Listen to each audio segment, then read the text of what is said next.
مسئله پول اختلافی هست، مسئله طعام اختلافی نیست.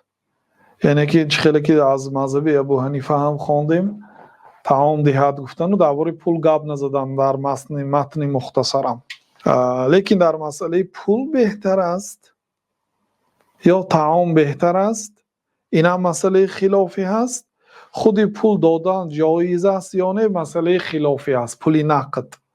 امام ابو حنیفه رحمت الله علیه و تمام پیروانشان دادن پول را، یعنی قیمتی میز، قیمتی خرما، قیمتی گندم، قیمتی جو، یعنی پول نرخش را دادن اجازت هست میگن. پیامبر صلی الله علیه و سلم صدقه فطر را یک صاع از گندم یا جو یا از خرما یا از میز فرض کردند. اینها میگویند که از قیمتش هم برای اجازت هست میگن. خب در این مسئله واقعا سه قول است. قول یکم مطلق و منع است، پول دادن ممکن نیست میگن و این مذهب امام مالک و امام شافعی و امام احمد، یعنی جمهور علما گفته همین اکثر علما رو میگن. از 4 مذهب 3 مذهب اگر یک قول گوید جمهور علما میگن. لیکن بعضی علما گفتن که امام مالک در یک قولش اجازت دادگی هست میگن و این چون امام احمد هم. اما امام شافعی قولا واحدا مطلقا ممکن نگفتن. امام شافعی پولی نقد داده نمیشد، فقط طعام داده میشد. امام ابو حنیفه مطلق ممکن گفتن، بلکه بهتر از پول دادن گفتن. پول دادن بهتر از طعام دادن است گفتن. بعضی ها میگن که نه، این قولی که امام احمد و امام مالک در یک روایت موافقت مذهبی ابو حنیفه کرده است، این روایت ها نادرست است میگن. خلاصه این قول یکم 3 علما مالک و شافعی و احمد طعام دادن بهتر است، پول دادن ممکن نیست میگن. قول دوم مطلقا اجازت است که مذهب امام ابو حنیفه هست و همین گونه امام ثوری، سفیان ثوری صاحب مذهب بودند ولی مذهبشان بعد تقریبا 800 سال از بین رفت. یعنی مذهب بود و تا بعد در زمان ما نیست مذهب امام سفیان ثوری، یعنی از بین رفت، مذهب گم شد، ولی در کتابا قولاشون هست. و سیومین قول تفصیل، اگر حاجت ضرورت باشد ممکن گفتن. این قول شیخ الاسلام است، یعنی ضرورت باشد پول دادن ممکن گفتن. بعضی ها میگوید که نه، میگوید ابن تیمیه خیلی گپا نگفته است، میگوید ابن تیمیه موافقت به حنفی ها نکرده است، میگوید لیکن سخنشان اشاره به همین است که شاید میخوانم که به مذهب ابو حنیفه موافقت کردند در این مسئله. خب یک سالا پرسیده بودند ما را، گفتیم که بعضی صحابه ها هم صدقه فطر و پولی نقد میبرآوردند، بعضی انسان ها کنی ناماشو نامبر کن، چی گفتیم؟ ولی ما اون چیزی که در کتاب خواندیم گفتیم به مردم که بله بعضی صحابه ها هم میبرآورده است. مثلا اگر با لفظش نقل کنم، در مصنف ابن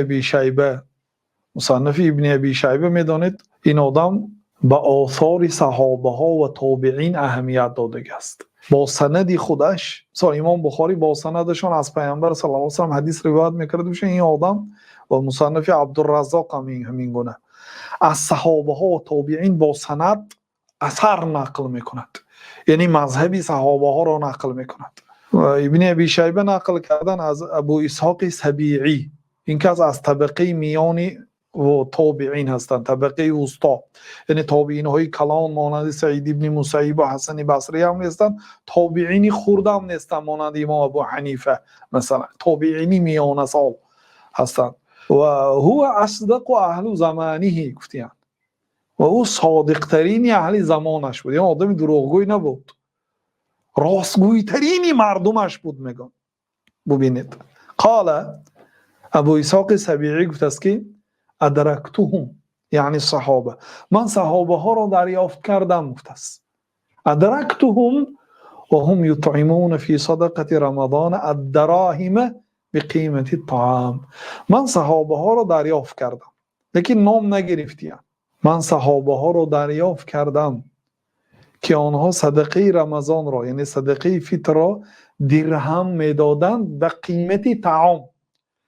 یعنی 1 سا طعام چند پول باشد به جاش درهم میبرآوردن، پولی نقد میبرآوردن. گفتیم بسند صحیح. بعضی علما در فتاواشون همین روایت ابن ابی شیبه حکمش سندش صحیح گفتیم، یعنی با سند صحیح از ابو اسحاق سبیعی روایت شد. این آدم صحابه ها را دید است، متاسف که من آنها را دریافت کردم که آنها پول نقد میبرآوردن، لیکن ما چیزی که میدانیم از صحابه ها آنها طعام میبرآوردن. بعضی علما گفتن که آخی برای چی پیامبر صلی الله علیه و سلم پول نقد برار نگفتن و طعام برار گفتن؟ برای آنکه در آن زمانه حتی پیش از برآمدن پول نقد مردم خیلی داد و گریف میکردن. خیلی داد و گریف مشکل بود برادرای عزیز. یا آدمی که مثلا جو دارد به نزد یا آدمی که خرما دارد می اومد میگفت که برادر من جو دارم و من خرما لازم است 2 سا یا 3 سا یا 10 کیلوگرم، میتونیم اگر 20 کیلوگرم جو دهم تو برای من 10 کیلوگرم خرما دهی؟ اگر به او پسند آمده باشد و به جو حاجت داشته باشد بله گفته عوض میکرد. پول نبود، این پول واسطه هست، این پول هیچ چیزی نیست. یک در زمان پیشین تنگه بود مثال حاضر هم هست یا کاغذ هست، این هیچ چیزی نیست، این فقط واسطه هست. برای چی مثلا به نزد آدم جو میبیارد بیچاره دهقانی که جو کاشته است، اون جو برای اون لباس فروخته است، لباس های ایتالیانسکی مثلا برای وای جو چی لازم است؟ نمیگه به من جو لازم نیست، میگه به این بیچاره سرسی برای این صاحبی جو لباس لازم است. چه میکند؟ با به یک جای دیگر میرد. بنابراین پیشتر وقتی که پول نو اختراع شد، البته درباره پول گپ نزنیم، وقتی وسیع میگیره تاریخی برآمدن کاغذ ها، ورق میگن، ورق یعنی پول های کاغذی کی برآمد، چگونه برآمد، چگونه راه، چون یک واسطه است برادران. واسطه خوب است، به همه در کار است، به همه جا به کار میبیاید. اما مثلا روغن میبرید، یک آدم روغن دارد، روغن به نزد مثلا لباس فروش میبرید یا طلا فروش میبرید که روغن نمیگیرد. برای همین یعنی که پول خوب است گفتن. اما در زمانه اونها یعنی که مردم اینقدر چیز و چاره زیاد هم نداشتند، طعام های گوناگون زیاد هم نداشتند. برای همین یعنی که گویا به جای پول بود میگن، بنابراین حاجت پول ذکر کردن نیست. بعضی علما میگن که برای چی؟ برای پول نقد در زمان پیامبر صلی الله علیه و سلم بود و با وجود همین فرض کردن صدقه فطر 1 سا از طعام و 1 سا از جو و 1 سا از قیت و میز و خرما گفتن. خلاصه یعنی که این یک نقل است از تابعین بزرگوار. و این نقل دیگر از عطا، حضرت عطا میگن که کان عمر بن الخطاب یأخذ العروض فی الصدقه من الدراهم. البته این زکات است، از زکات صدقه، از زکات عروض درهم میگرفت. بله این درست است، مثلا کسی که لباس میفروشد زکاتش باید از پول نقد برآورد. ولأن المقصود دفع الحاجه ولا يختلف ذلك بعد اتحاد قدر المالی باختلاف صور الاموال. خلاصه این که در کتاب مغنی ابن قدامه ذکر کردین، بعضی ها همینه مثال آوردن که عطا از عمر ابن خطاب ذکر کرد که عمر ابن خطاب درهم میگرفت در زکات به جای مال. حتی گوسفند هم مثلا کسی 40 گوسفند داشته باشه 1 گوسفند میتید، اگر به جای همون 1 گوسفند پولی گوسفند دهد میشد، گون علما میشد. خب به جای گوسفند پولی نقد داده شود، به جای گندم هم پولی نقد داده میشد، تا قیاس کردن. و بعضی علما گفتن که نه، صدقه فطر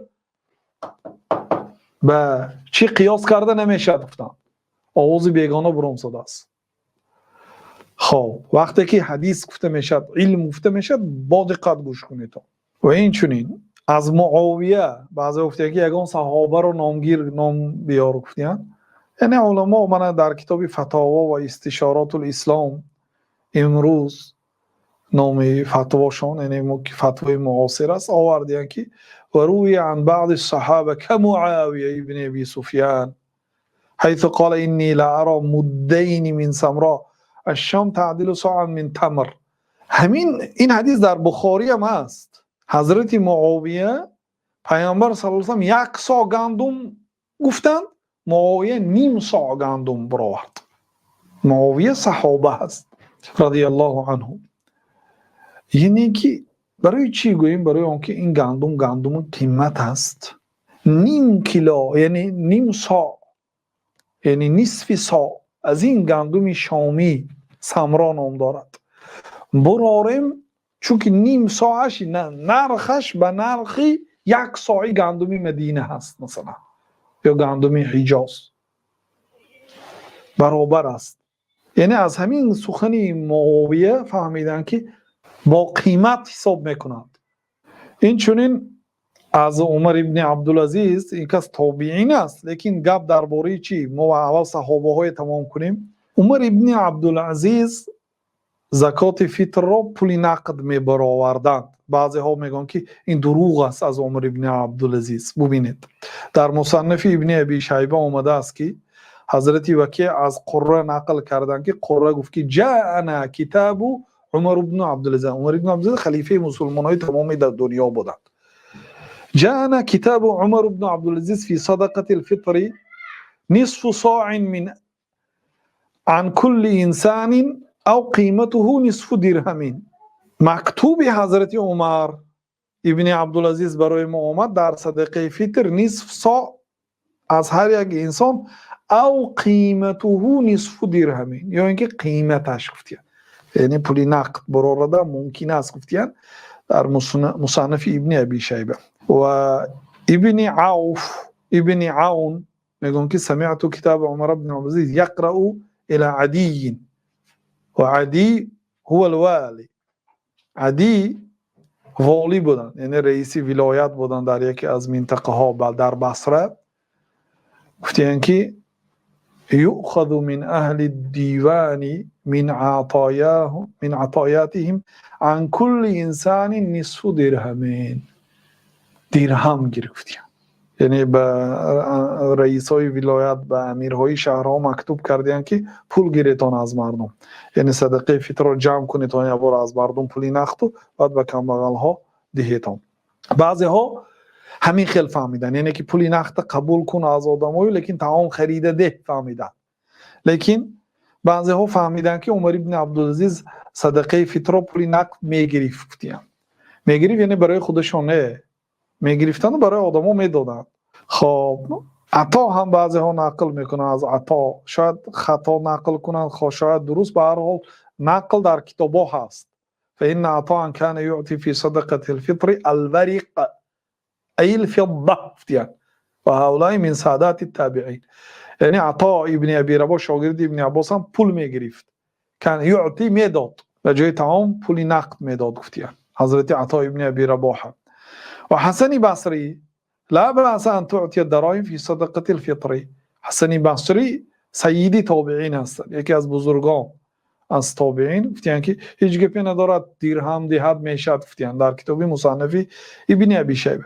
شاهدی از همه بزرگ همین که عمر ابن عبدالعزیز صدقه فطر از پول نقد می برآورد یا که می امر میکرد. و کان فی عصر عمر بن عبدالعزیز 3000 صحابی. در زمان عمر ابن عبدالعزیز 3000 صحابه زنده بود میگن. ولم ينكر عليه احد. یگان کس همین کار به عمر ابن عبدالعزیز انکار نکرد. و سکوت الصحابه اقرار منهم على ذلك. سکوت صحابه اقرار است گفتن. اینا در فتاوی عامه ذکر کردن، یعنی می استنباطه. عمر ابن عبدالعزیز می برآوردگیش انیق، امر می کردگیش انیق پول نقد، لیکن در زمانش 3000 صحابه زنده بودنش اینش یعنی که جایی تعجب است. برای چی صحابه ها انکار نکردن به عمر ابن عبدالعزیز؟ صحابه ها از کسی نمی ترسیدن در راه الله تعالی. یعنی این دلیل های آنهایی که گفتند که صدقه فطر پول نقد برآوردن اجازت است. این از صحابه ها نقل کردیم، از تابعین نقل کردیم. اکنون از امام ها، امام ابو حنیفه معروف، شاگرداشون ابو یوسف و قاضی ابو یوسف محمد ابن حسن معروف. این چونین امام ابو عمرو اوزاعی، عبدالرحمن اوزاعی این کس هم صاحب مذهب بودند ولی مذهبشان مانند مذهب امام ابو حنیفه و مالک پهن نشد ولیکن در مرتبه مانند امام ابو حنیفه و مانند امام مالک هستند. این کس هم اوزاعی هم امام اهل شام بودند. اینچنین سفیان ثوری صاحب مذهب است. اینا هم میگفتن که پول برآوردن اجازت است. و امام بخاری در صحیح بخاری گفتن که ان النبی صلی الله علیه و سلم قال للنساء یوم عید الفطر، روز عید فطر گفتن که تصدقنا ولو من حلیکن، ای زنها صدقه کنید اگرچه از طلاهاتون باشد. گفتن طلا به منزلت پول بود. بعد از آن امام بخاری از همین سخن پیامبر صلی الله علیه و سلم استنباط کردن، حکم برآوردن. فلم یستثنی صدقه الفرد من غیرها، پیامبر صلی الله علیه و سلم صدقه فرض را از صدقه غیر فرض جدا نکردن. بنابراین امام ابن حجر نقل کردن که وعلى غیر عادة البخاری فی مخالفته للاحناف ان اتفق معه فی اخراج صدقه الفطر نقدا. امام بخاری غیر عادتا به حنفی ها خلاف میبرد امام بخاری، لیکن غیر عادتش در این مسئله موافقت کرد. گفتن یعنی از سخن امام بخاری بعضی از علما هم خیلی فهمیدن که امام بخاری پول برآوردن اجازت دادن. بنابراین گفتن که امام ابو حنیفه در این مسئله امام بخاری خلاف امام ابو حنیفه نبرآمد، بلکه با ابو حنیفه موافقت کرد و پول نقد برآوردن را اجازت داد. گفتن